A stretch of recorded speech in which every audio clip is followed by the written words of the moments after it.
Principles include critical thinking, humility, environmentalism, and global awareness. Principles that are grounded in the ethically oriented values of altruism, social justice, and moral responsibility. From the vantage point of my research, I find intriguing the humanist commitment to empathy and compassion as a practice. Empathy, according to the humanist, promotes tolerance, consideration, and compassion among all of us. But what does it mean to be a humanist? The American Humanist Association has compiled a helpful list of definitions across various organizations that are part of the movement. These organizations emphasize our responsibility toward other human beings, although the humanist also includes environmentalism as a core humanistic value. Humanism has been extremely influential in shaping my work as a scholar in the humanities. I received my PhD a couple of years ago with a concentration in American literature. Much of what I did during my years in graduate school, I realize now, is to figure out where I stand in relation to humanism. For much of that time, I was convinced by some of the tenets of what some called post-humanism because of their emphasis on the health and flourishing of nature.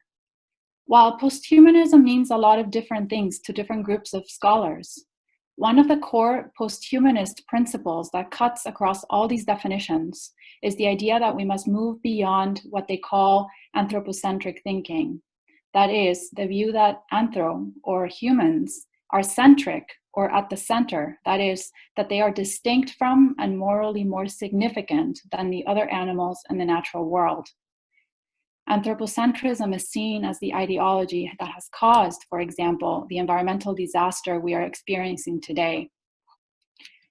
Slowly, however, I have come around to the idea of humanism, that humanism can accommodate many of these post-humanistic values without my having to give up what makes humans unique or different from the other animals. That is not to deny our similarity with the other animals, for as naturalists, philosophers, ethologists, primatologists, and anthrozoologists, among others, reveal that humans are not the only ones that experience emotions and possess reason. For example, naturalist Jeffrey Mason in When Elephants Weep argues that just like humans, elephants grieve the loss of family members and live emotionally complex lives. Also, according to primatologist Jane Goodall, chimpanzees not only lead emotionally complex lives, but also use sticks and grass as tools to capture termites. For a long time, the use of tools was thought to be what sets humans apart from the other animals, but this is not so. Chimpanzees are even capable of communicating with us using human symbols. Nonetheless, it seems humans are the only ones that have a more developed form of empathy. Not the kind where we feel another's pain when we see them get hurt, for example, like the one where you see someone getting hurt and then you kind of feel it in your bones. But it's a cognitive form of empathy, which is commonly defined as the ability to put yourself in the shoes of another. And just to add a note to that, you don't necessarily have to feel with another, but you can just imagine their perspective, and that would be cognitive empathy. It seems that these empathetic capabilities are much more developed in us humans, as is our capacity for feeling compassion.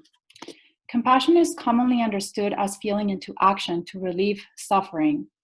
There's some debate as to whether animals feel this type of compassion, but I see compassion as doing something else in addition to feeling into action.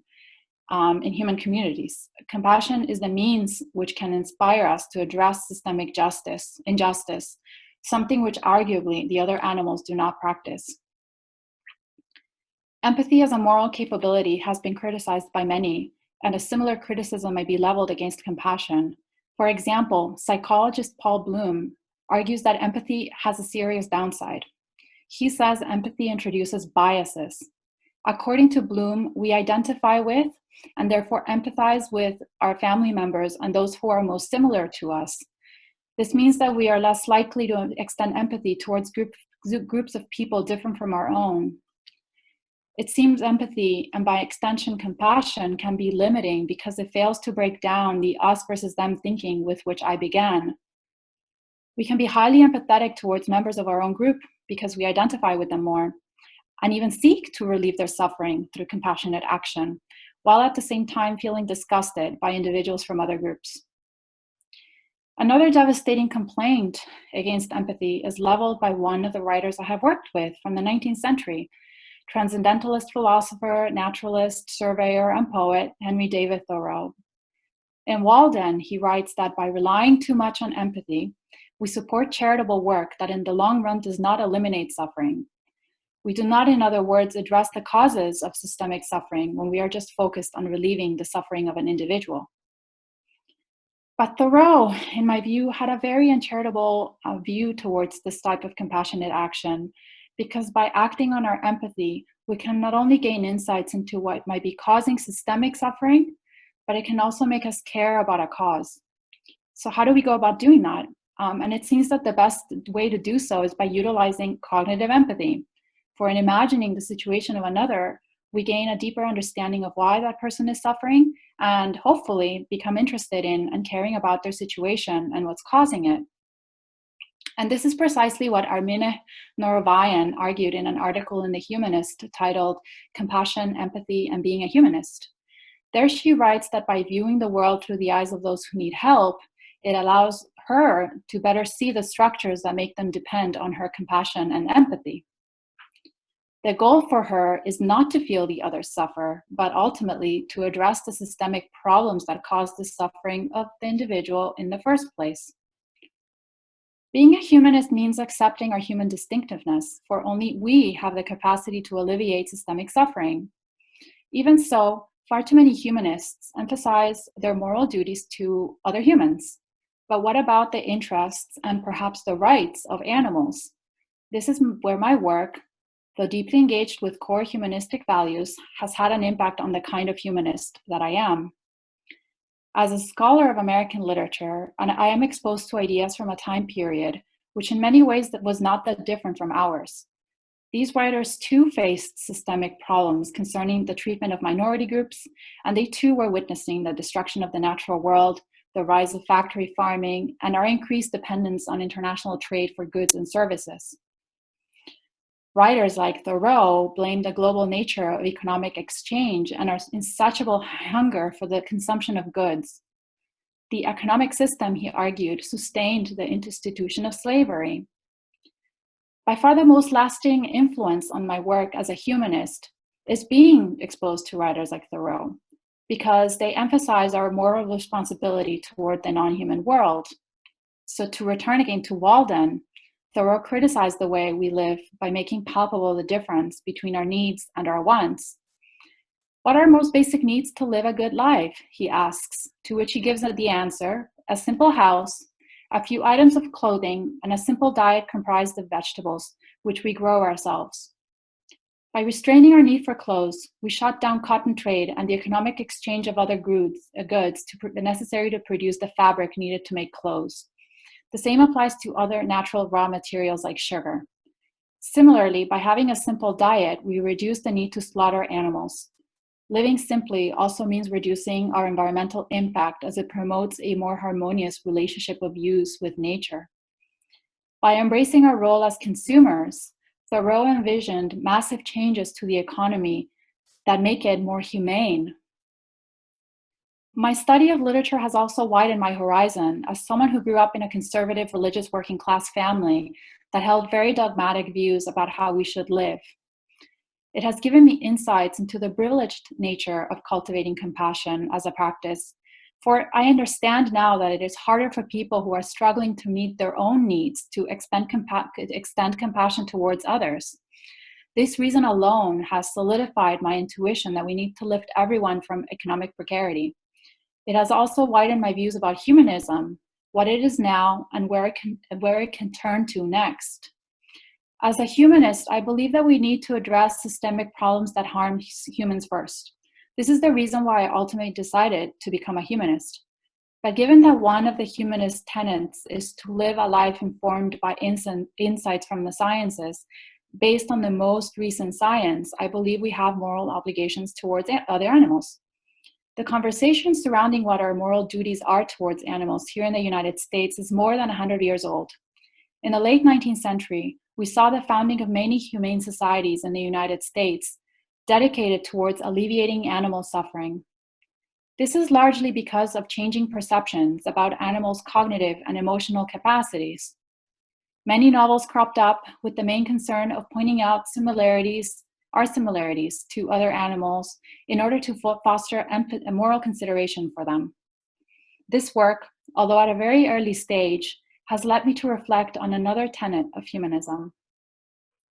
The Humanist Society of Western New York defines humanism in part as an appreciation of art, literature, music, and crafts that are our heritage from the past, and the creativity that, if nourished, can continuously enrich our lives.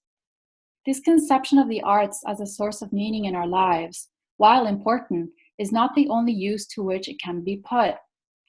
The literature that I study has shown me that the arts can play a much more central role in cultivating one of the central tenets of humanism. It can help to create a more just, humane, and compassionate society, a tenet so crucial for acting to make this a better world, according to the principles of freedom of thought and democracy. The arts were not just seen then as something we appreciate, but as an institution that can change the world by expanding our moral imagination. Writers envisioned the arts to be used, among other things, to cultivate our empathy and our moral sentiment towards groups of people different from our own, such as slaves and Native Americans, and towards the members of other species. At the end of the 19th century, novels were written from the perspective of animals in order to extend our humanistic values to include the welfare of non-human animals. Unfortunately, this time period saw incredible cruelty towards them, especially in experimental and industrial farm settings. These practices and industries helped increase in numbers in spite of the latest science, that is, in spite of Darwin's finding of common evolutionary origin. At the beginning of the 20th century and across the ocean in South Africa, J.M. Coetzee again brought attention to the plight of animals in his novel Elizabeth Costello. This novel is about a woman Australian writer who is invited to give lectures around the world. In two of these lectures, which Elizabeth gives before an academic audience, she tackles our relationship to animals, not the wild animals in remote wildernesses, though, but the animals we use to sustain the health and appetites of our human communities. These are the animals that we eat and the animals that we experiment on. Elizabeth Costello makes the audience feel uncomfortable by drawing an equivalence between the Holocaust and factory farming, making the humanist in me cringe, since I feel we have a primary duty towards the interests of humans, especially those who are the object of hatred, discrimination, and genocide. Nonetheless, her rhetorical aims are clear, that we are turning a blind eye to the great suffering we are causing to animals by consuming meat which has been factory farmed, and that cruelly experimenting on animals in order to extend our lives and meet our economic needs at their expense is wrong. Her argument is that animals, just like humans, have the right to live a fulfilling life without fear of being harmed.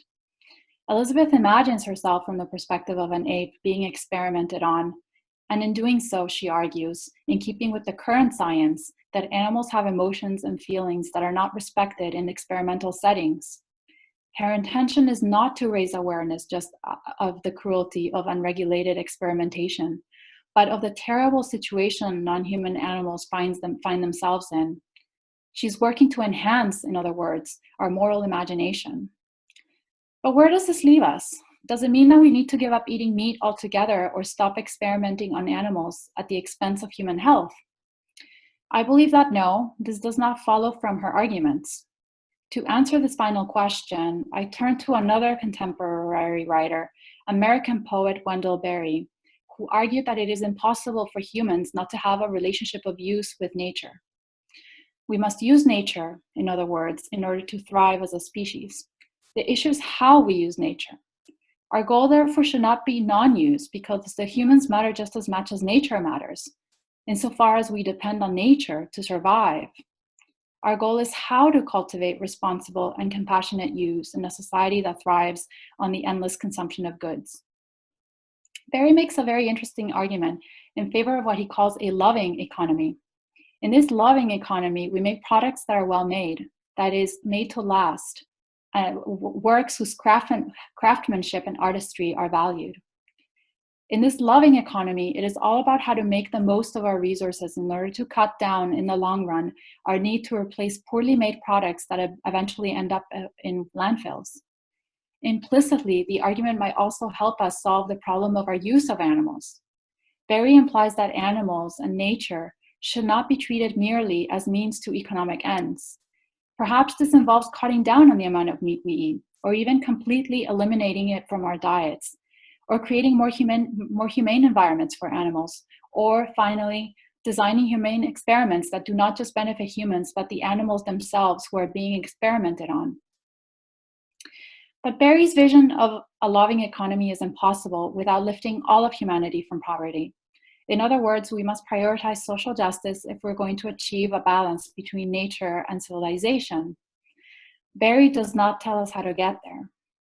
And here's where empathy might be helpful. To return to the beginning of my talk where I referenced disgust as the underlying emotion of social divisiveness, I believe that we need to first overcome our feelings of disgust towards other groups of people. Whether we are a conservative whose commitments to small government leads to a suspicion of the federal government, or a progressive who believes in regulated capitalism, we need to cultivate our empathy and seek to use it to understand not only what's at the root of those beliefs, but what it is about people's lives that informs their beliefs. For there, one presumes, we will find that most of us share the goal of making this world a place free of poverty and human suffering.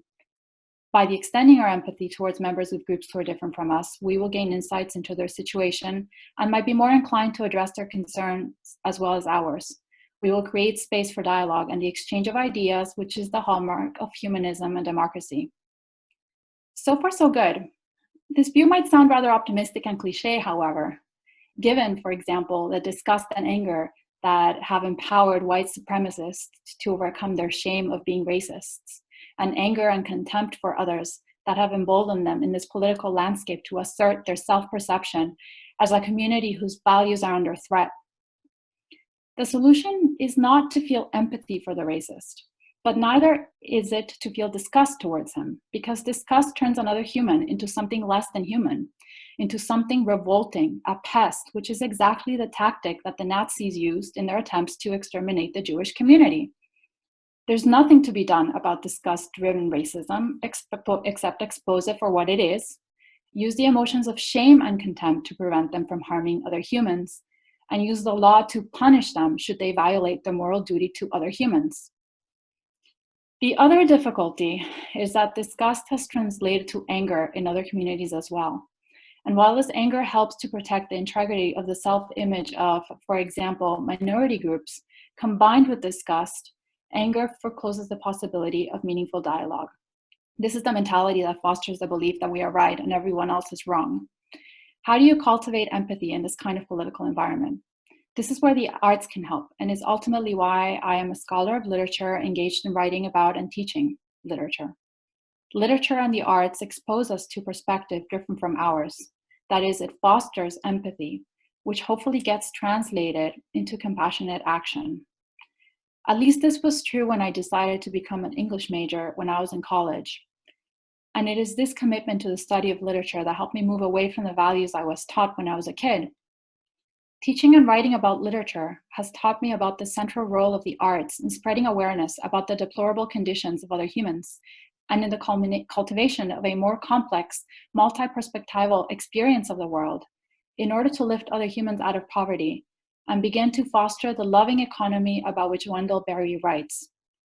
It is the hope that in such an economy, it might be possible to promote social justice principles that include the interests and rights of the other animals. And that's it. That's all I have. Thank you so much for being here. And I welcome any or no questions.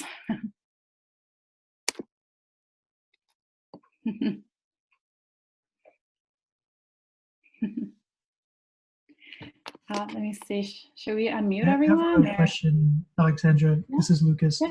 What is the full name of the author who termed loving economy? It's Wendell Berry. Thank you. Yeah, no problem. I think it's best to unmute people one at a time, whoever's speaking. It's easier that way. Sorry, Aleksandra, I had a question about disgust. And because we have an outdoor dog, and that is because I grew up part of my life in India, and dogs were considered to be rabid and pestiferous. So we had social distancing between humans and animals, and they were considered to be disgusting and dirty. And so now we are viewing humans that way because they might sneeze at you and pass on a virus that's vaccinated. But so, you know, that feeling of disgust, unfortunately, I didn't start recording in time for you to expound on that, the disgust part. I'm wondering if you might be able to answer my question while at the same time expanding on disgust. Okay, so just to be clear, what is the actual question? The question, I didn't ask one, did I? The question is, how do we resolve, I guess, the very real dangers that might be posed by the other because of disease carrying? So if they're carrying Ebola or rabies or the coronavirus, how do we deal with that? I mean, it sounds very scientific, more like a geneticist question, but you know what I'm saying from a literature point of view. Yeah, no, that's very interesting. So there are two kinds of disgust that philosopher Martha Nussbaum talks about. So one of them is a primitive disgust. So that's the disgust that I was talking about, when you feel repulsion and sick in your stomach whenever you see disgusting things like stinky cheese or something, if you don't like cheese, or vomit or anything like that. So that's the primitive disgust. That's the core disgust system. And then there's social disgust. So social disgust, or what she calls projective disgust, is when you extend these disgusted feelings and redirect them rather to other groups, to groups of people, to make your group feel superior to the other group. And her thesis is really interesting because she thinks that this is ultimately grounded on our fear of our animality and our mortality. So she thinks, wait, humans want to be more than animals. So we have to create these categories for other people in order to make ourselves feel like we're more human. And of course, I think that's only part of the story, because I think that there are other reasons why racists are racists beyond, trying to escape their mortality. It's about power. And a host of all other kind of complicated things, usually white male power, actually. But, to go back to your question then about how to resolve the issue of, for example, the Ebola or COVID-19 crisis. I mean, one of the things that I've been reading a lot about recently is whether there's a morally transformative version of disgust. And different people are split on this question. So Martha Nussbaum definitely thinks no. Disgust, we should avoid feeling disgusted because it always involves that dehumanization of other people. And we see this at play when Asian Americans are targeted, even if they don't have any symptoms of COVID-19 and are told to go back to Asia by racists. And so that's completely unacceptable.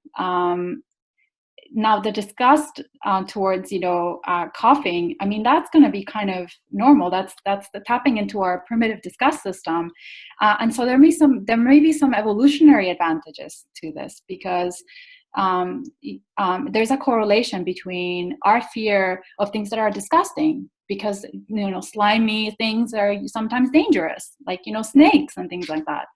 So it may well be that not all manifestations of disgust are negative necessarily. They can help protect us, but it's a very different thing to project disgust onto groups of people.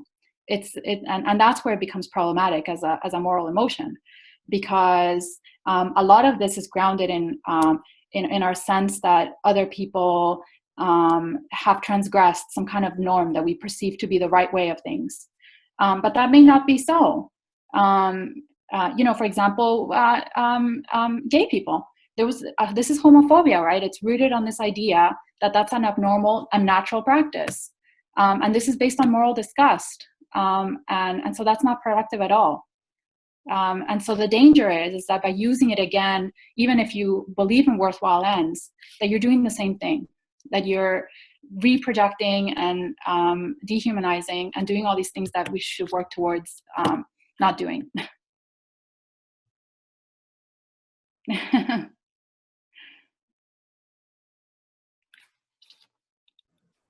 Olga has a question. Thank you. Am I speaking or, yeah? Okay.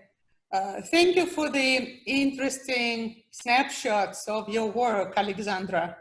It brought also many memories in me because I think I wrote my first university paper tons of years ago back in Russia in St. Petersburg on Thora, Emerson and Thora.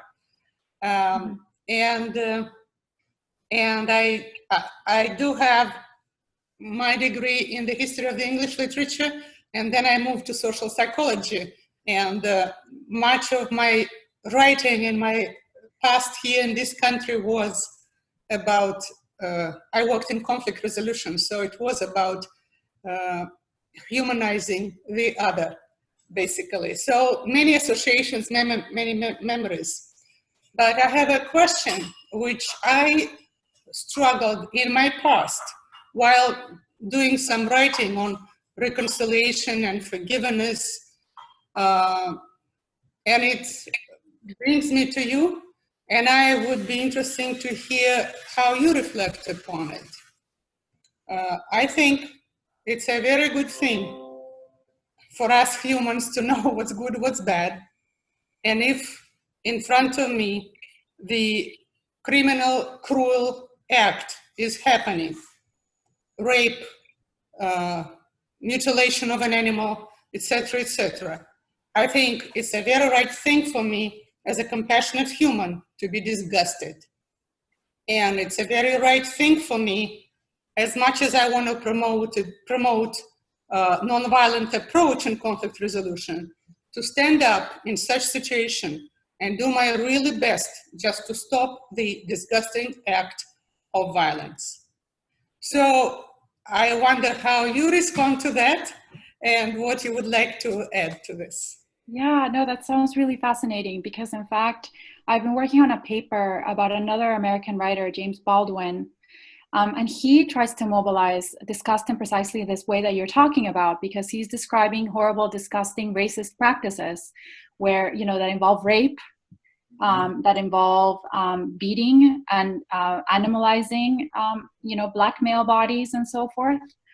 And so, no, this is all very valid. And I think that especially if you're from a minority group, there's a sense in which disgust is totally warranted, right? And I also think that you're right, on reflection, I think you're absolutely right that we have to have a sense of right and wrong. And what I would say about disgust, because I'm still working out what I think about it, is that as long as you don't dwell in it, but it leads to something more, to compassionate action. So I've been working a little bit with Nussbaum because she talks about empathy and sympathy as bridges to compassion. And so I'm thinking that disgust and anger can function in this way as well, that they can become bridges towards compassionate action. And so it's kind of like, like when activists feel angry, well, how do you do it in a way that's productive? And so I think what you're talking about is very productive because you feel disgusted, but at the same time, you feel a deep empathy for the animals or for the victim. And it's this interplay that's really crucial. Like with the racists don't feel empathy for anyone. They feel kind of turned on and titillated by their position of power. And so they're disgusted in two ways. They're disgusted in this kind of, primitive sense, but they're also kind of excited about it. And that's another form of disgust that manifests in racism. And so that's not the kind of disgust you're talking about. So I think that, broadly speaking, in terms of what I'm seeing, different writers deploy these very different tactics. I think that what you're describing is absolutely sounds really promising and interesting to me as a means towards solving some, cruelty and other such problems in the world. Are you saying that racists do not feel empathy within their in-group? No, they feel empathy towards their in-group, but they don't feel empathy towards the victim. Sorry, I misspoke. Yeah. I was going to say, because if there was like studies that showed that to be true, I'd be like, wow, that's very interesting. maybe that's like the pathological ones, like the ones that are what do you call them? Sociopaths. Yes, exactly. Maybe the sociopathic racists have no empathy for anyone, but although some sociopaths definitely have a lot of cognitive empathy and no emotional empathy. So yeah, it's a really interesting question.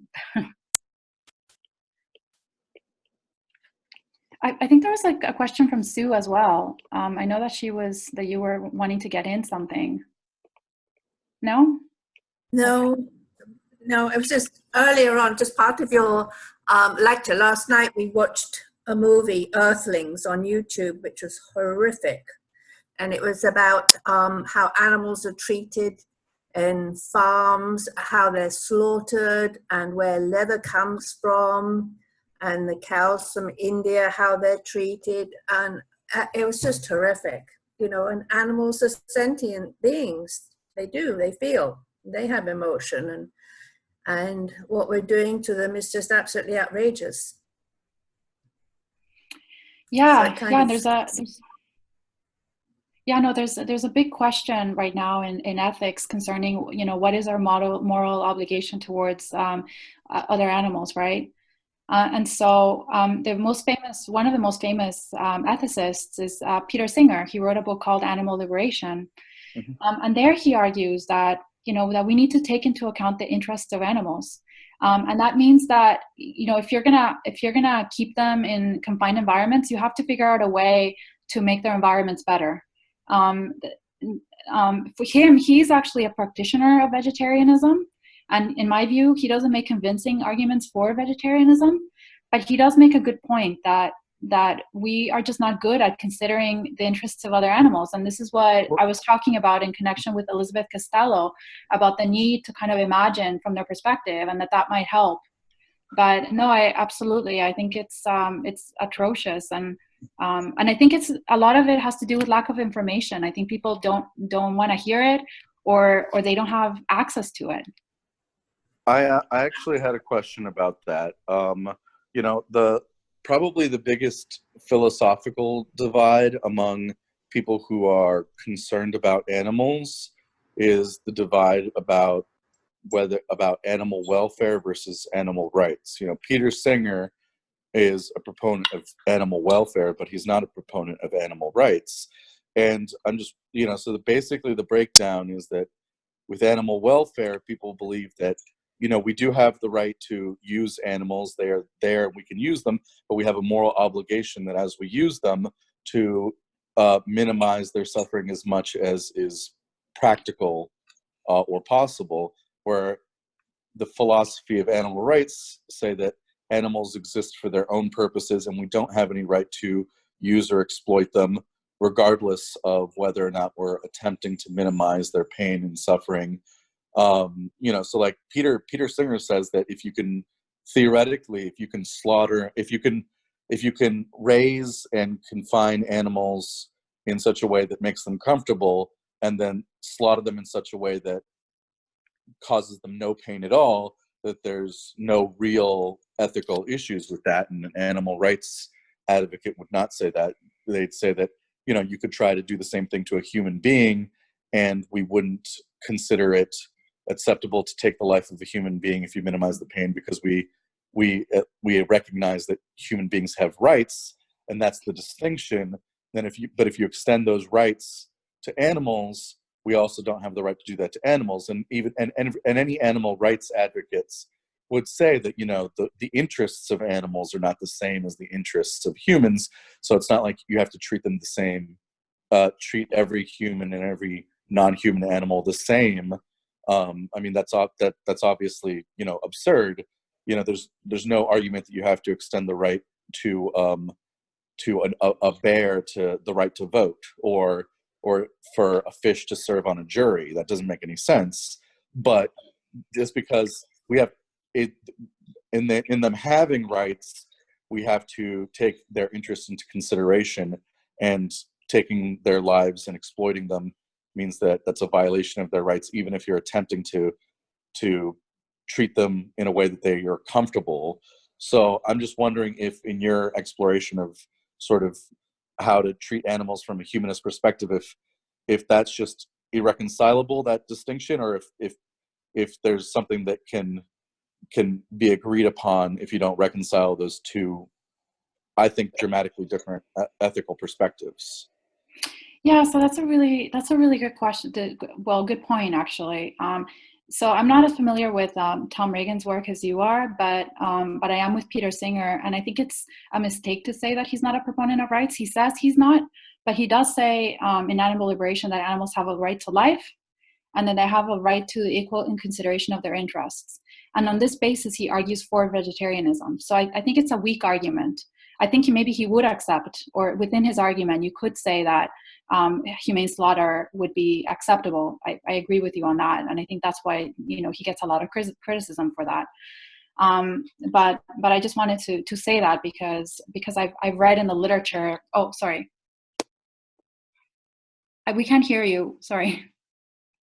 I'm sorry. I was going to say, to be fair to Peter Singer, he doesn't believe in rights. He's a pure utilitarian. He only believes in interests. So he doesn't believe in animal rights, but he doesn't believe in human rights either. He doesn't think that humans have rights; they have interests. He thinks animals have interests. So it's not like he's necessarily speciesist in that sense, because he doesn't subscribe to the rights theory. I mean, we take that for granted, that we think that everybody believes in rights, but that's a relatively new philosophical idea, the idea of rights. And he doesn't. It's been a long time since I've read Peter Singer, but he doesn't believe in rights in general. So it's not like. No, I agree with you, and he in fact goes to great lengths in this book to distance himself from the rights perspective, for sure. But I'm just saying that it still creeps into his text, that he can't avoid the rights talk, even though he says he's a utilitarian.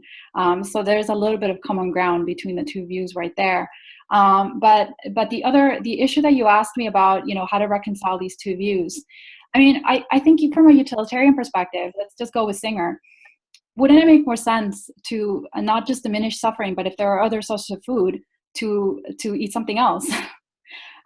Because one of the things that Peter Singer talks about is that we shouldn't cause them suffering. But how do we know just before we slaughter them that they're not suffering? It's hard to know because you're not inside the head of the animal. So there's a lot of unknowns and uncertainties about this. And how do you guarantee that they're not suffering? And so in order to minimize that, couldn't you just say, well, we should just give up meat altogether? There are other sources of food. So that would be one way of reconciling them, I think. Sandra, that's a very nice, of course, way of thinking, but I don't think it's a solution. How about animals using for medical experiments for us to live longer and healthier life?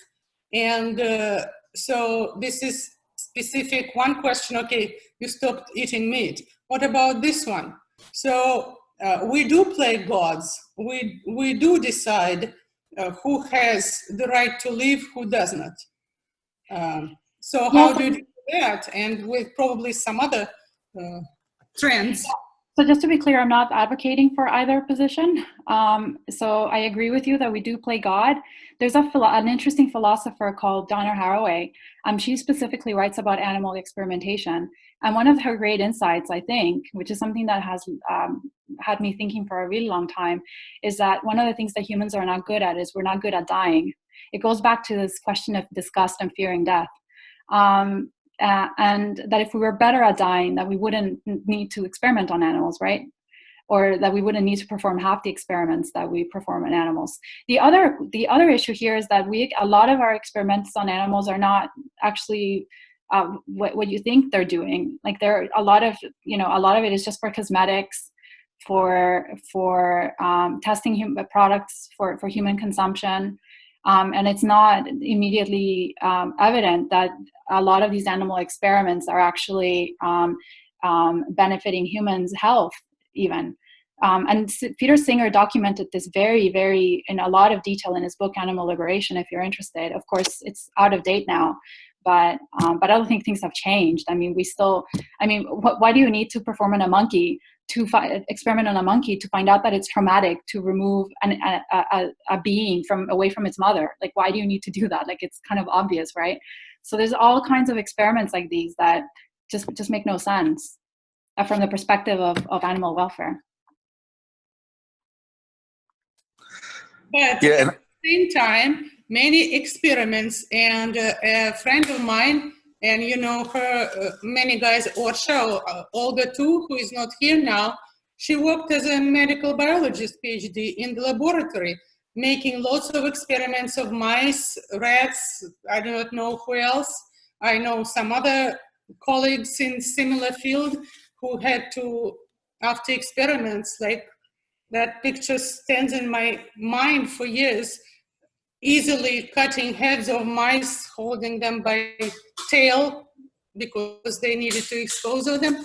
I mean, this is what's happening, and we as humans in the position, or we think we're in the position, we need progress about our health treatment, and we use them like first mice, then maybe dogs, then monkeys, then clinical studies of some humans who have nothing to lose or want to be available for the experiment. This is, you may attend every single thing and make death maybe more humane or stop eating meat, but that's endless basically. Yeah. No, yeah, I agree with you. I mean, it's a moral impasse, isn't it? It's hard to balance all these different interests. And for me, it's very hard to be a utilitarian because I can't see myself making these rational calculations about, well, what's better, losing 100 mice and saving the life of children, or, you know, I can't even grapple with that. And I think a lot of the decisions that we make are kind of emotional. And that they're based on these real fears of, you know, it's normal to feel afraid of dying. There's nothing abnormal about that. And it's normal to want to extend our lives. So no, this is just, I guess I'm throwing all these people out there because it's just interesting things that people have said. I myself don't know how to think about these things. So if you can't see yourself as a utilitarian, you should probably stay away from trolleys, because it seems that getting on trolleys is always a way to get into a utilitarian,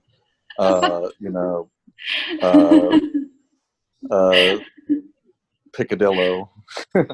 Yeah, no kidding. Yeah, and it's funny because a lot of the ethical theory that I'm reading right now is very critical of some of these ethic theories because they're so abstract and removed from the actual practical problems that we face in daily experience. Like, how many times are you going to be faced with a trolley problem in real life? And it also, it's so hyper rational and you know, that's just not the way the world works. How do we shut off our empathy and just make rational calculations? It's hard to do all of that, right? So, yeah. But I mean, at the same time, maybe our brains are not very good at making certain calculations with our empathy, because like the old cliche is that, you know, one death is a tragedy, a million is a statistic. And like, you see it with this coronavirus thing, is that when you're talking about like over 1,000 people in this country alone dying every single day, day after day, and then we may get to the point later this summer where it's up to 3,000 people, that it becomes meaningless because our brains can't process those sort of numbers. It's just not, it becomes unreal. So maybe it's like, it's necessary because, you know, empathy is the way that our brains evolved to sort of deal with these things, but our brain evolved in sort of like in contexts where we never really dealt with more than 100 or 150 people. So when you're talking about the context of thousands of people dying every day, our brains can't wrap our heads around it. So maybe you have to be disconnected and disassociate from your empathy in order to make proper, rational, moral calculations. I agree with you all the way up until when you said dissociate from your empathy, because I think that the foundation of these rational calculations, if you want to call them that, or these abstract ways of engaging numbers that you can't, you know, that your mind can grapple with, at the bottom is empathy and emotion, because you have to care first and foremost, before you can, make moral decisions. You have to care about animals before you can figure out how their interests weigh against our interests.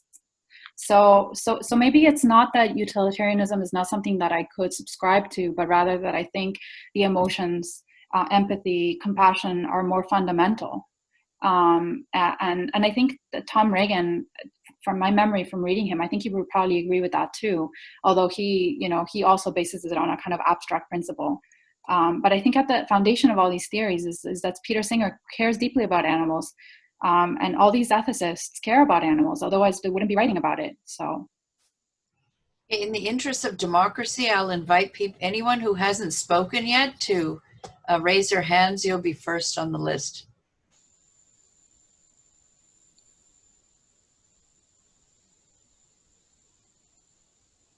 I think Ruby had a question. Anjan first, and then Ruby. Perfect. Oh, okay. Yeah, it's not as though I have to ask this question. I'll probably see Aleksandra at some point. I could actually hear her talking from the other room. Social distancing in our house. But let me ask you this, because I'm curious to go back to the idea that you began with, which is that, certain kinds of emotions might be helpful in a way to bring us to, certain kinds of morally virtuous action, right? So you could think of how empathy or compassion might bring us to act in ways that are that are virtuous, that will bring about, a greater good.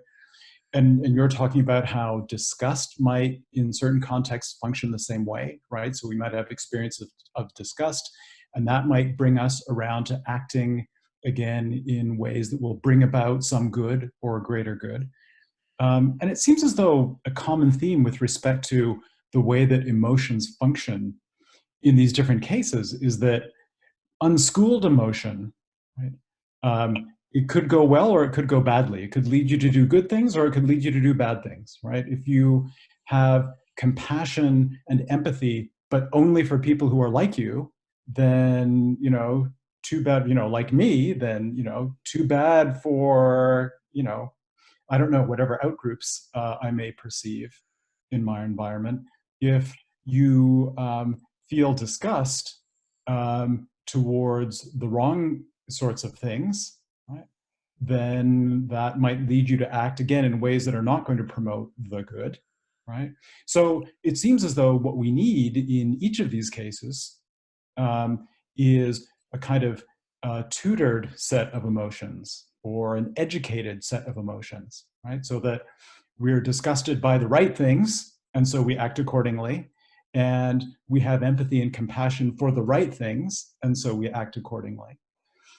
You talked a little bit about how literature can help us with that. It can tutor or educate our emotions because it expands our kind of moral universe or moral imagination. We get to see things in ways we hadn't before, and that might actually cause us to, associate disgust with the right things or associate empathy with the right things. But of course, the arts and literature is something that people may encounter once they've reached a certain degree of cognitive sophistication. And I'm wondering whether any of the people that you've looked at talk at all about schooling or tutoring these emotions in children or the young, because this seems like a question of education ultimately, right? It's like, how do you train your emotions so that they're going to track the good? Mm-hmm. And so do any of these authors talk about that? I know that some philosophers do, right? Have you encountered people that talk about this, how we should go about schooling our emotions, right? As a feature of education in society so that we can use the emotions in precisely the way you describe? Yeah, so I'm not sure that they would be including emotions like disgust. Certainly they would be including emotions like sympathy and empathy. But immediately George Engel, from the founder of the Massachusetts Humane Society at the end of the 19th century, he put out a whole bunch of education handbooks to be distributed to all the schools in an effort to teach children how to be more humane. So that wasn't using fiction specifically, but I know that Harriet Beecher Stowe, so she's the one that wrote Uncle Tom's Cabin, right? Where she advocated for freeing slaves. She wrote, I can't remember the title of the story right now, but she wrote a story essentially about a little boy who's cruel to birds and needs to be taught how to be more humane towards the bird, and it's a children's story. And I'm sure there are many more like this. I mean, it's not a central question to my research, but I have seen like little moments where I think, oh yeah, that's something to follow up on one day, actually, because it's very interesting. But yeah, education, and not just educating children, but educating adults too. So Thoreau in the piece that I was talking about in Walden in that chapter, he's disgusted by the fact that so many people, so many adults don't grow out of hunting, because he thinks that that's not a humane practice and that you should stop hunting once you reach manhood, that it's kind of childish play, that you should grow out of that. So there's a sense in which even Walden is a kind of education manual, and one of his lessons is about how to be a more humane human. So yeah. Does Dewey talk about this at all? Specifically about the emotions? No, about education, because I know he's interested in education. So how we should educate people to have the right empathic, compassionate, and disgust emotions, right? And not the wrong ones. Yeah, so no, Dewey doesn't, as far as I know, he doesn't discuss this within the context of his education theory. He's more interested in how to cultivate environments where individuals' talents are elucidated so that they can do good in society. So it's related, because he wants education to basically be socially oriented in some way, shape, or form. That is, that you shouldn't just get educated for its own sake, but you should be educated to become a good citizen. And I'm sure that he would agree that that would include the humane treatment of animals. Thanks. Yeah.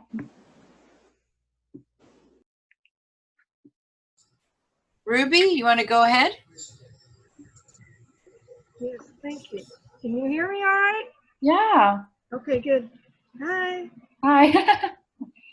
I don't think I have so much as a question yet, but I was trying to take notes because if not, I lose track of everything I'm thinking because I have so many thoughts rush through my mind. But I wanted to make three points, three observations, without going in depth into what actually is still or not done these days in experiments with other species.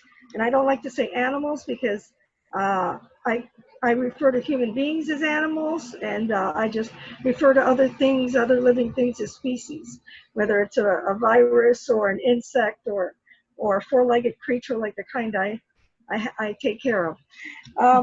Not as an atheist, I have no fear of death. Death to me, and a former goth girl or a present goth girl, to me it's just a life cycle. Everything lives and dies and whatever. But I don't, and many people, of course, who have a fear of death, illness is a motivating factor, but most illnesses don't lead to death. Strictly speaking of humans, most illnesses will lead to years of painful disability and crippling. And so when you say, oh, well, maybe, and I happen to believe there's too many people in the world and that every once in a while nature comes along and swipes off a bunch of us indiscriminately because we need a population reduction that we're not doing on our own. Because after all, who's going to choose if you don't choose yourself to decide not to populate the world so much? Whose decision is that going to be? But if people don't want to do any experiments prior to doing experiments that might kill people on anyone else, on any other entity, you have to realize that most illnesses aren't about people dying. Even, I mean, I'm a diabetic myself, and what I believe is in being thankful and even humanely treating the animals that we utilize for our sake. more like the native populations in this country and in other parts of the world, have respect for the animals and respectfully and in the most humane way would dispose of them in order to eat them. I thank all the dogs and all the animals in the past that had to give their lives without being asked in order to create insulin before synthetic insulin was developed, because I would be dead. I would have been dead as a teenager if insulin didn't exist, and for the rest of my life. So, and just like that, there's lots of other illnesses that only require some treatment in order not to cripple you or ruin your life for years, because people used to live in pain and agony, since we don't euthanize people either, with illnesses that weren't going to kill them, or at least not for a long, long time. My other point was watching a lot of Animal Planet and PBS. You know, alligators, lions, those murder hornets don't really care about the other animal's comfort when they chomp on them or pull a leg off. And this is just the natural circle of life. Everyone has to eat. Even those murder hornets, whose video I watched yesterday, it was quite mortifying to see this thing much larger than a bee literally decapitate a regular little honeybee. I happen to be allergic to wasps and bees and hornets, so it's quite more terrifying for me to see them just behead one, like a couple of, and that head just rolled, and they rolled off a whole colony. So that's pretty frightening, but you know what? That's what they need to do to eat, because that's what they do. They then eat all the larvae of the bees. They don't even do it for the honey. They eat their young. But that's how they've evolved. Venus flytraps, which are a plant, are carnivores. I'm just referring here to the carnivores in nature, just like the very turtle that you see behind me tonight, eating a jellyfish. Those gentle, gorgeous turtles that we all love so much, and we do things to make sure that up in near Stewart, you know, on the little beach every year, all the babies make it to the ocean. They eat jellyfish. Jellyfish are people too. You know, they have a right to life, and I'm pretty sure it's uncomfortable going down a turtle's, you know, mouth that way. But that's the way it is. We're lucky that we're omnivores, and for health reasons and other reasons, we can choose to eat less animals or no animals at all.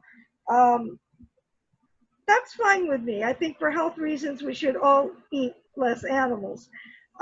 What I get upset about sometimes is some very politically aggressive people who want no one to do anything with animals, no one to eat.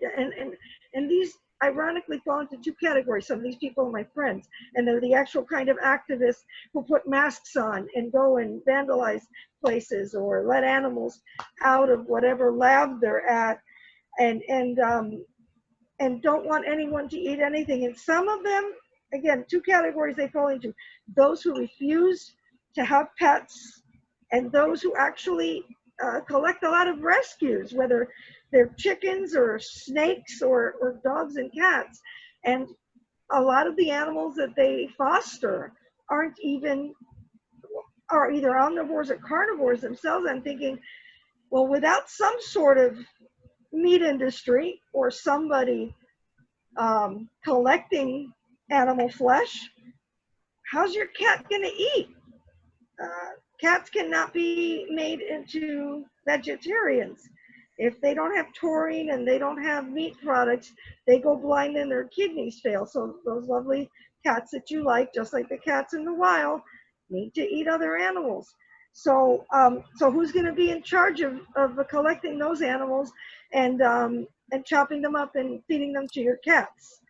I'm just saying some people don't think everything out, you know, through and through, and maybe they need to have a better conversation with people that they disagree with, because I don't disagree that we need to eat less meat and that we need to be kinder to all other species and that we need to coexist because we're not on this planet with nearly 8 billion people and a gazillion more species not to coexist.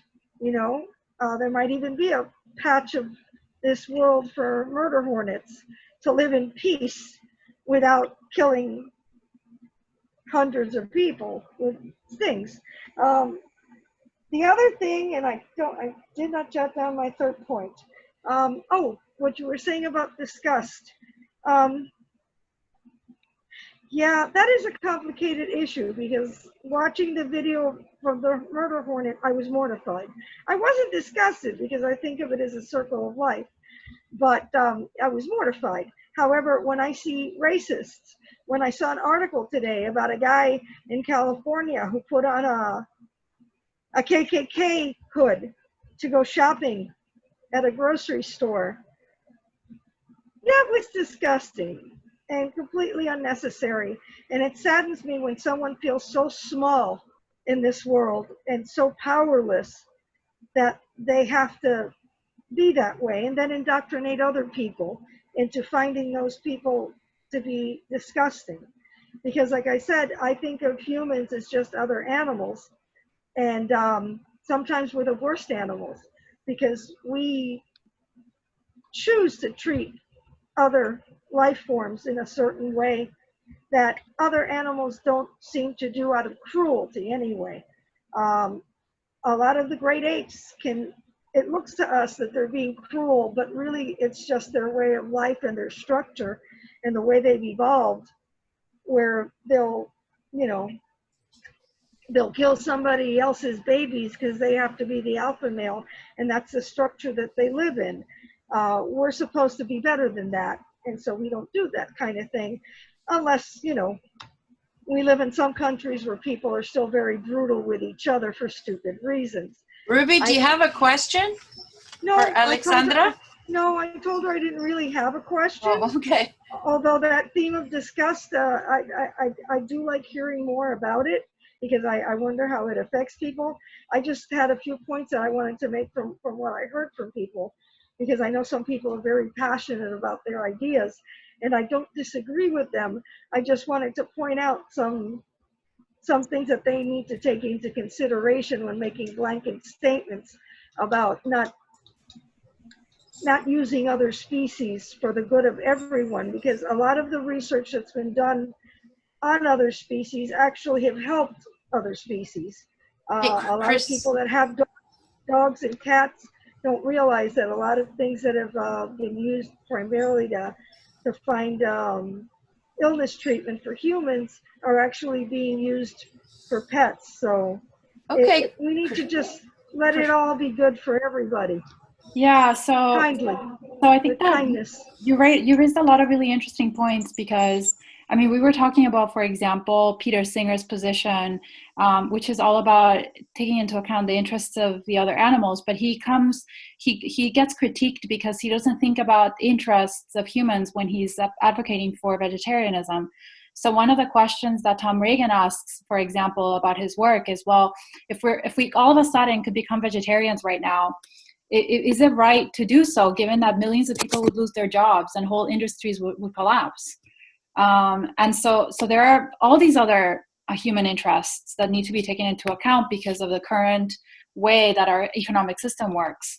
So I agree with you that the issue is very complicated, and that that we have to be careful about how to think through these questions. And to, depending on which position we take, to really take into account other perspectives. So I think that's really valuable. And I hope I didn't give the impression that I was trying to convince you one way or the other. The other question about contempt, it just before I move on to disgust, actually, I wanted to say that, just correct something on the record. Which is that, Anjan, you asked me about emotions that are transformative, and I mentioned Nussbaum. She does talk about anger as a bridge to compassion. So anger is a bridge to compassion, but not disgust. But anyway, going back to disgust. disgust is a really interesting emotion because, as we talked about, you can project it onto other groups of people. And a key feature of it is that you dehumanize them. So, when we're talking about, for example, the repulsive rapist, we have to think about whether what we're feeling really is disgust or contempt.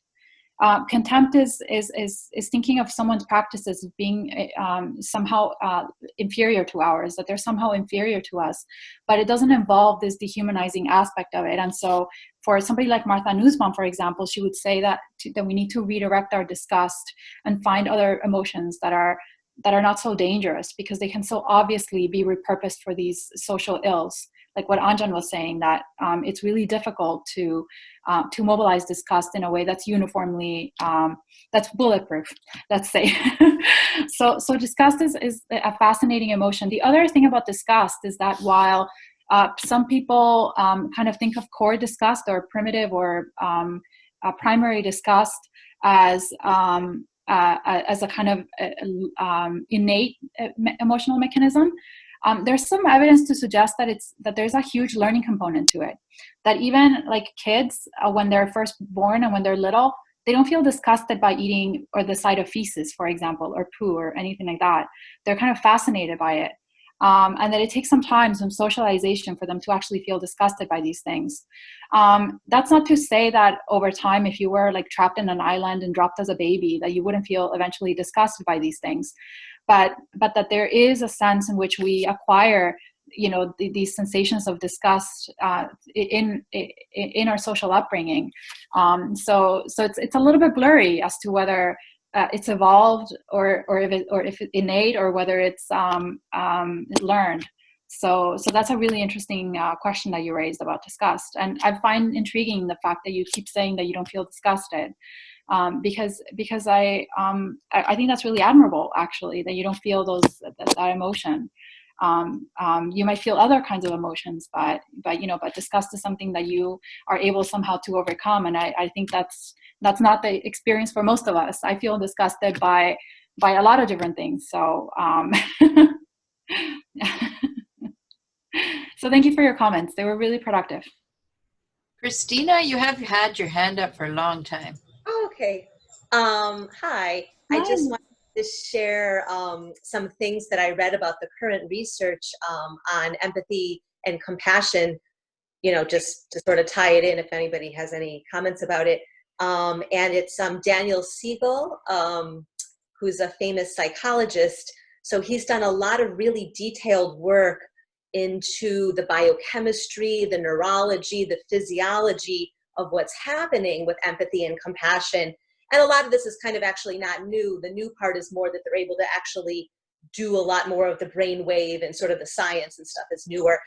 So basically what it is, someone's telling me their problems, my facial expressions are going to match theirs, my body language is going to match theirs, my whole biochemistry is going to change to match what the other person is feeling, so that way I can feel it. Oh, this person is experiencing fear or whatever. And so that's, the biochemistry behind empathy and compassion. And so there were two implications of that I thought were kind of interesting in the modern research. The one is that in modern days, so many people in our modern society are so dissociated from their bodies, whether because of a history of trauma or whether because of busy, stressful lifestyles. And so by being dissociated from our bodies, that reduces our ability to even be able to feel empathy and compassion for others. So that's kind of an interesting take on why in modern society we seem to have such a lack of it, from the dissociation from our physical bodies.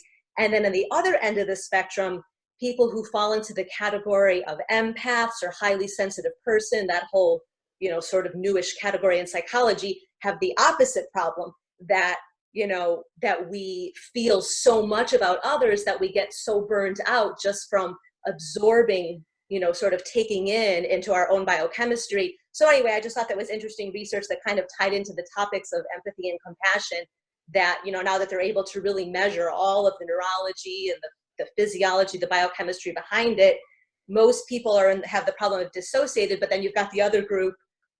So no question, just a comment on that new research and how it ties into what we were talking about with empathy and compassion. Yeah, thank you. That's really fascinating because it might even give a little bit of insight as to, why people, for example, who are poor in a poverty condition, why it might be harder for them to experience compassion, especially if it's a bad situation, like if there's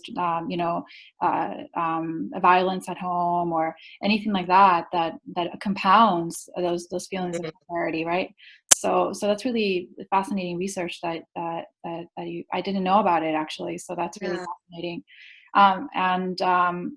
It kind of interestingly ties into disgust too, because one of the things about disgust, as Nussbaum discusses it, but others as well, is that we create these categories of subhumans or animal-like humans because we want to feel more human or like true humans, and it is a kind of dissociation of the human from the body, which is really interesting because all the things that we're discussed about concerning the human body are things that, like excrement, vomit, semen, blood, all these things that are discussed eliciting. And apparently these are actually universal across all cultures. So this is where that's why that question of whether it's innate or learned is so ripe. But yeah, so that ties back into this idea of the body and whether empathy and disgust are kind of opposites in some way, opposing. I mean, this is me just speculating. So, I mean, I could be completely wrong about this, but, so don't quote me on this, but just based on what I've been reading right now and what you're saying, it sounds like that could be the case. And it's really interesting it's really interesting what you say about impoverished communities, because there's so much research nowadays on epigenetics and the epigenetic carrying over of historical trauma, cultural trauma, and all these other things. So it's a real problem. If someone is so dissociated and in that kind of a state with basic needs not met, how can they even get to the point of being able to feel empathy or compassion? So that's really interesting. Christine, what was that again? Epigenetics? Can you? Yeah, epigenetics. Are you guys familiar with that field? Really? Okay, some people are, right? Well, basically, it's showing more and more that things that we thought had to be learned or would only take place within an individual person's lifetime are actually passed on. Your actual genes can change the way, and so you can basically pass down trauma, all sorts of physical and mental illnesses, all sorts of things can be passed on through changes that actually happen within a person's lifetime. So I don't know, maybe someone can explain it better than that. No, it's the expression of the genes.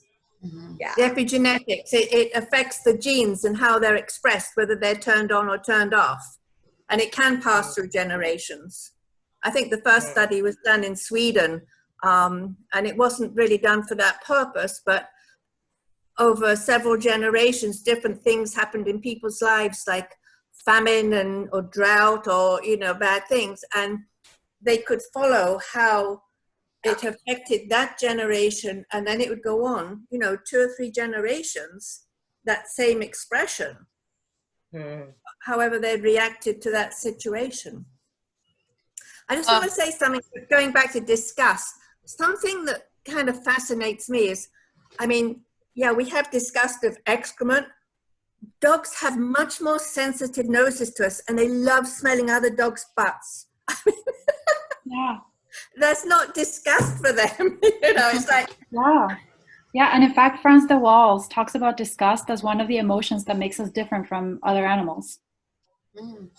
So that's very interesting that you noted that. And this is where the debate about whether it is innate or learned comes into play, because animals don't feel disgusted by the things we feel disgusted by.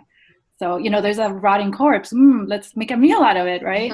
Let's smell it and investigate it. So, yeah. Just one more comment going back to hunting. I used to be very, very anti-hunting. I still don't like it, but I'm not so anti it now because the animals have lived their life out in the wild, and it's only at the end when they get hunted. Whereas animals that are farmed have to suffer being penned up, being mistreated, not having a good quality of life, and then having a horrendous death. So I don't see hunting I see it a little bit better than I do industrial farming. Yeah, and in fact, there's I mean, this is controversial, but there are people who think that hunting serves an ecological purpose to keep certain populations of animals down so that for the health of the ecosystem. And also it's in the hunter's interest to preserve ecosystems because it's their sport. And so hunting can have this, positive social function for precisely the reasons that you're talking about. That is that not only that the animal is kind of free to live its own life, which is what hunters believe, but it can function as environmentalism and also as a way to keep. Yeah, but I disagree on that, because man, when they go hunting for deer, they will go for the stag with the biggest rack. Yeah. Okay. When a wolf hunts them, they're going to go for the weakest animal. Yeah. So we're taking out the best genes. Yeah, good point. I didn't think about that. But you should mention that to all the people who advocate for hunting as environmentalism. I think that they would find that very illuminating. I was Olga's had her hand up for a long time. If you don't, let's hear her. Thank you. I have to say one thing. So I can't agree at all, totally, that first of all, that the disgust is an emotional. Disgust is not just an emotional, it is a reaction, and it is very much a physiological reaction. There is a reason why poop smells horrible, and even though there is some element, to my mind, of educating and socialization, there is a reason why most species do not want to eat poop and want to stay away from it, or babies or humans are, even though there is an element of exploring and socialization as well, I agree. But to me, disgust is rooted in very prime, rudimental sense of, in this case that I'm giving you an example, sense of smell, which is in fact even more primal than our ability to hear, our ability to see. When most species are born, they don't have this ability, but they have this ability. And I'm very much in canine studies and science, so I breed and I work with puppies since they are 3-day-old of different types of socialization. So I know that. So they, probably the strongest, the most primal is this. Before we understand what to see and how to interpret it, before we hear and understand good or bad sounds and how to interpret it, that's the smell. If you smell the poop, it's disgusting. Okay, so this is, might be part of it, and I would definitely not overestimate it in terms of calling it disgust, unless we're going to speak about terms. And I would love to hear you, and I want to thank you so much, because I will need to leave in 5 minutes. I have something else going on, and I think you're just a very good person. Thank you for trying to enhance this. I want to thank everybody. And Christine brought up many things, and for, to me, a rather interesting discussion. And let's keep on trying. Thank you. okay, so I know you have got to go, so feel free to go. But on the question of whether disgust is an emotion or not, so I'm going by the philosopher's definition of emotions. Emotions have targets. So the target of disgust would be feces and vomit. What you're talking about is what they would call feelings. So it's the sensation that you feel before you cognize. An emotion is something that you're become consciously aware of, and so it has a target. So that's on the distinction. Now, I think that, fear could be another emotion that perhaps has also this kind of blurry element to it, because it feels like in the body, right? It's not something that you think about. But it's interesting that you talk about smell, because I was just doing a little bit of research just before the talk about another paper, but I came across, again, concerning disgust, a woman called Mary Douglas, who talks about disgust as a kind of fear of objects that are strange or contaminating. So that, for example, your feces, if it's in your body, it's not strange, so you don't feel disgusted by it. It only becomes disgusting when it's out of your body. And another interesting thing that I came across, and I can't remember who it was now because this is just something that I just read, but it's this idea that the sensory perception, like vision and hearing, are much more mediated by our cognition. And smell, the reason why we find things that smell disgusting is because they enter or penetrate our body. And so it really taps into that fear of contamination. So what you're saying about smell is really fascinating, because you're right, like smell, touch, taste, these are contaminating sensations that feel that penetrate your body when you touch or you taste or you smell.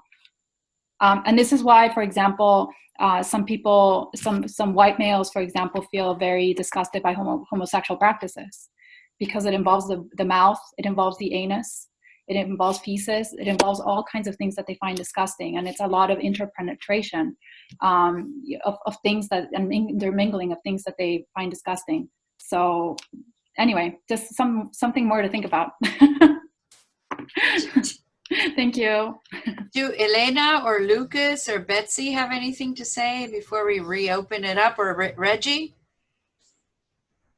Ask Aleksandra. I'm good. I've just been listening to the conversation. It's been great to hear all the different perspectives on things. Lucas, are you there? Yeah, but no questions at this time. Elena?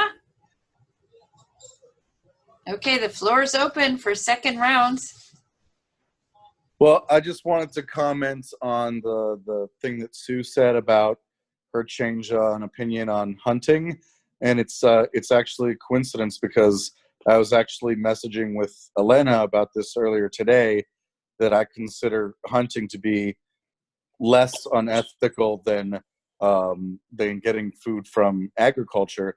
And then if you want to go even more less unethical, when people ask me if I think there's any sort of type of ethical meat, I always tell them that I think roadkill is perfectly ethical. Yeah, that's a really good one. And there are these philosophers that stage these scenarios where, yeah, if it's an old or almost or about to die animal, is it okay to kill it and eat it? Or yeah, if it's roadkill, is it okay to eat it? And yeah, so there's all these and you know, just a funny thought about that. But when we were in South Africa with Anton, we just to give a sense of how these categories of vegetarians and omnivores and everything are kind of fuzzy sometimes. We saw a dike, which is a little tiny little deer-like animal, and this dike is a vegetarian, but on that occasion we saw him try to swallow a whole bird. It was insane. So yeah, just an aside. It was not about roadkill, but just an interesting kind of factoid. Mm-hmm. Aleksandra, I have a question, because you're a literature person. And I know when my kids are young, and when I was young, I was read these stories called Panchatantra. I don't know if Anjan, they're all sort of animal-based stories, and kids learn morals through the, activities of animals. So I'm interested in knowing more about these animals as protagonists and the literature that you might know and be aware of that you'd like to share with us. Animals as protagonists. I mean, the animal literature that I read is usually a means to an end, right? There's usually some kind of ulterior motive to try to convince you that animals have emotions and feelings. But animals are anthropomorphized for other reasons too, as you point out. And so, in children's stories and so forth, they're the stage for a human drama to unfold of some kind. So it's not necessarily about the animals themselves, but about humans. And so that happens for sure. my interest lies more in stories that are more animal-centric, that are thinking of animals as animals. So I've worked with, like writers like Jack London. Mark Twain also writes about animals as animals in this time period. I work with animal activists like Margaret Saunders Marshall, and Anna Sewell is another example of a person who's interested in not just telling a story, but using the story to try to advance a social cause. But yeah, I think in literature, we would draw that distinction, and we would, as follows, we would say that the animal-centric stories are instances of anthropomorphized animals, and then the animals that are humans, furry humans, let's say, are personified. So they're personified. That is, that they're a human trapped in an animal body. They're talking humans, right? Animals, right? So yeah. So that's how we would think about it, or that's how I think about it. I mean, some people think about anthropomorphism in the way that I've just described personification, but I think that there is a bit of a nuance there, because anthropomorphism is a type of metaphor. And metaphors are interesting because they both point to what's shared between the two targets, but also their differences don't get collapsed. And so I like that as a device for thinking about animals, because anthropomorphism kind of preserves their differences too, and so that you can use literary techniques like third-person narration to kind of distance yourself from the animal perspective, and to not give them or overly anthropomorphize them like Jack London does. So he'll write a novel about a dog, and it will be told from the third-person perspective, because he wants to avoid making White Fang talk, because he's a dog. Of course he can't talk. So it's just a narrator kind of imagining and translating for us dog experience. So anyway. We can't hear you. One little question related to that. Have you Jerry Durrell and his My Family and Other Animals and all his Corfu series? Yeah. How would you classify his work? As anthropomorphic or animal-centric? You know what? I've heard of him, but I have not actually read it. So I don't know. So if you can tell me a little bit about it, I can tell you how I'd categorize it. Sue, do you want to go ahead? No, I was just going to mention about dogs. Dogs understand our language. They can't speak it, but they understand it. We don't understand theirs. Dogs understand us better than we understand them. Mm-hmm. Yeah, I think that's right. Jack London would agree with you. How about Jane Goodall's sort of, anthropological? Yeah, so Jane Goodall would definitely be anthropomorphizing. Okay. And in fact, out of such studies like Jane Goodall, cognitive ethology has come up, Gordon Burkhardt has come up with the term critical anthropomorphism. And he talks about it as a legitimate form of inquiry into animal minds. Because if you don't anthropomorphize, then you're saying that animals are so different from us that they share no qualities with us. And they say that goes against Darwinian principles of evolutionary continuity and similarity and similarity of difference in degrees but not in kind. So. Well, I think we're just so arrogant as a human species. We're so arrogant, and we don't describe a lot of attributes to animals, or the scientists that say, oh no, you can't name animals, you have to give them a number, or and that's absolutely ridiculous. Yeah, right. Yeah, I think you'd really like the cognitive ethologists. I think that they would be your people for sure. A really a good one is, I can't remember the author right now, but it's called Animal Minds. I probably should look at my library and see if it's Donald Griffin. So he's one of the fathers of the school of thought. So. Thank you. I'm gonna write that down on the chat, his name, because I'm not good at remembering names. It's that Donald Griffin. Donald Griffin? Yeah. Okay. Yeah, and he wrote this book called Animal Minds, but he's done a lot of work in this area. So. Okay, great. Thank you. No problem. I have a question. Yeah. It's a very good speech. You can go a little bit deeper with the, you can relate yourself to an animal, but you can relate yourself to more to nature like a plant. I used to teach veganism, vegetarianism, and I would tell my guests trying to promote vegetarianism and the health benefits of it, that we're just like a plant. We have roots like a plant. A plant has a heart, which people don't know. It has a circulatory system. Our roots are obviously our hair. We can stick our feet into the ground. We can, breatharianism is another concept, a deeper, if you want to call it spiritual, but more connection to nature.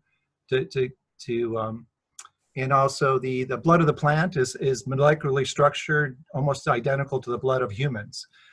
Just the hemoglobin, it has, as its center atom, I think has iron. In a plant, it has magnesium, making it green. So there's a much deeper, if you want to call spiritual sense, which most of the ancient philosophers, ancient religions, Jainism. Yeah. And once you get that, you can actually detach from eating animals, plants, each other. And people think we're so involved, and I feel maybe we've de-evolved. And so have plants maybe, and animals de-evolved, and then we learn from our mistakes and we kind of grow. You sound like Thoreau. Yeah. Yeah, I think he would be right there with you about the trees. Sure. Hug a tree or talk to a plant. It's beautiful. Yes, exactly. No, yeah, I think that's very transcendentalist, not just Eastern. I mean, and I guess transcendentalism was influenced by Eastern thought as well, not just Western thought. So, but yeah, he definitely thinks of there being something greater in nature, a more kind of spiritual sense of nature, and yeah, I think maybe that's why he grows beans, or he tried to grow beans. Yeah. There's people in this world also that it's called sun gazing. They can actually live off the sun. Put your feet in the ground, and I'm experiencing it. I've done it for like 5 years, and it's a beautiful experience to connect deeper into and eat a lot less food in general, because you're getting it directly from the source, the electricity, the prana, the life force of the universe. So, that sounds interesting. Yeah. Thank you. Sure.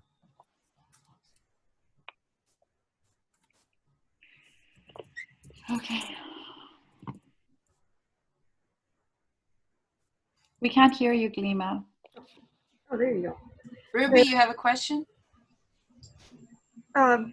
To talk about plants, if anyone wants any insight on what Reggie was talking about, the intellect of plants, there's a very interesting PBS documentary. It's a two-parter, and it's called Plants Behaving Badly. And it actually, you learn so much about the intellect of plants, the decisions they make, the fact that they actually do have they are a system with, they don't have a brain like ours, and yet they make decisions like we do. And I think it's very important for people to learn these things about plants, because you have to have respect for plants too. I'm still going to eat them, but you need to, just like everything on the earth, we are the tenders of the planet we live on. So you would have to treat them with respect too. I think any farmer worth their farming skill knows that if they treat the earth and the things they grow on it badly, bad things happen, tumbleweeds and whatnot. So yes, it is important to realize that plants are life forms too, and rather complicated ones. So Plants Behaving Badly is a good documentary I recommend for anybody to watch from PBS.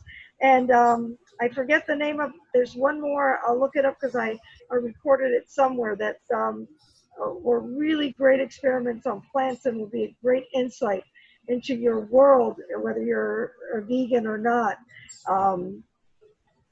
So you have to have respect for everybody. That's talking about hunting that Sue and Ed were talking about.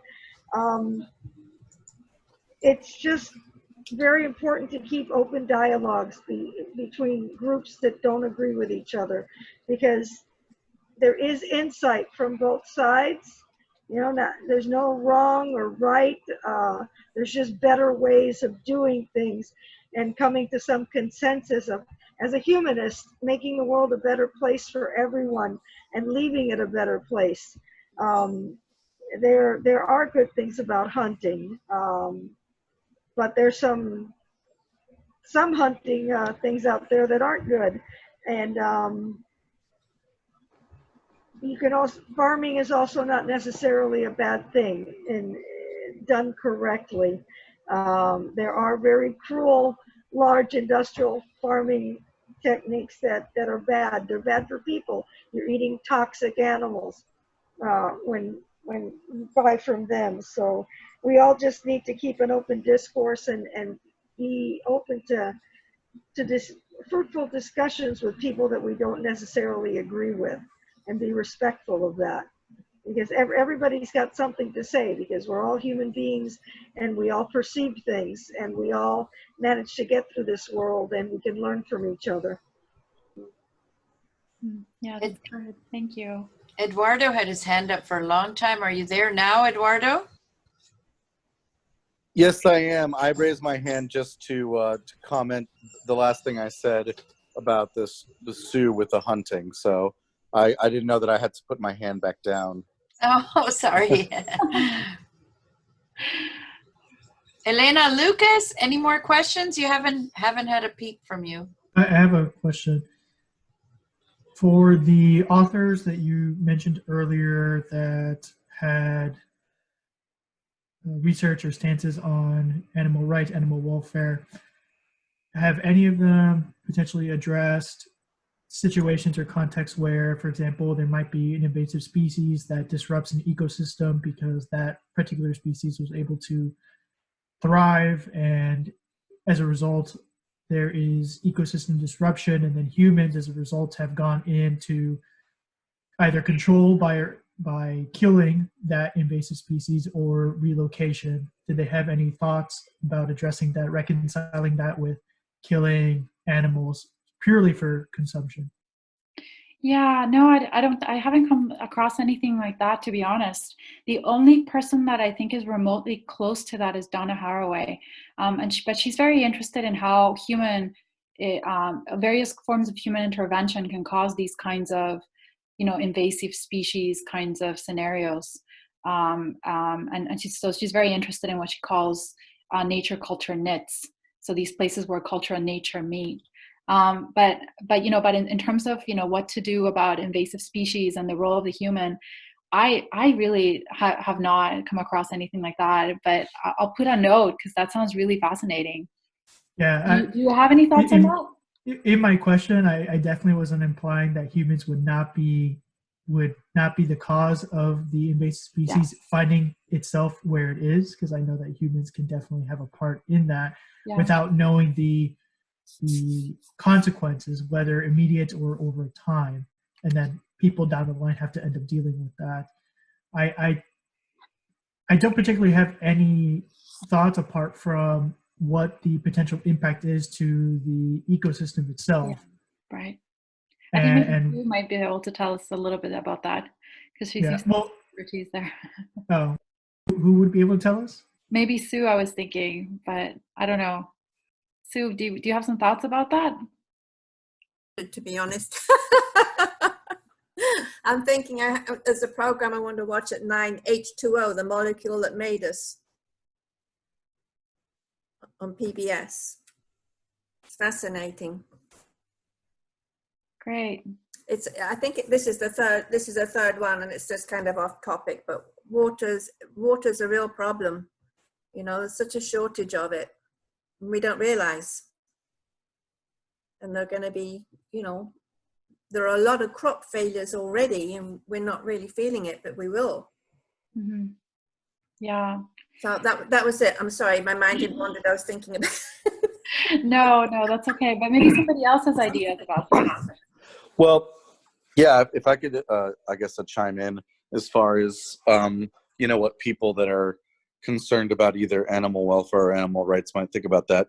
You know, I think that generally speaking, that for people who are interested in philosophy, or rather ethics specifically, the interesting ethical dilemmas come into play when two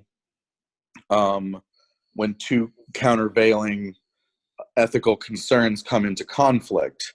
And so I think whereas like an animal rights person might say that the question of whether or not we should eat meat when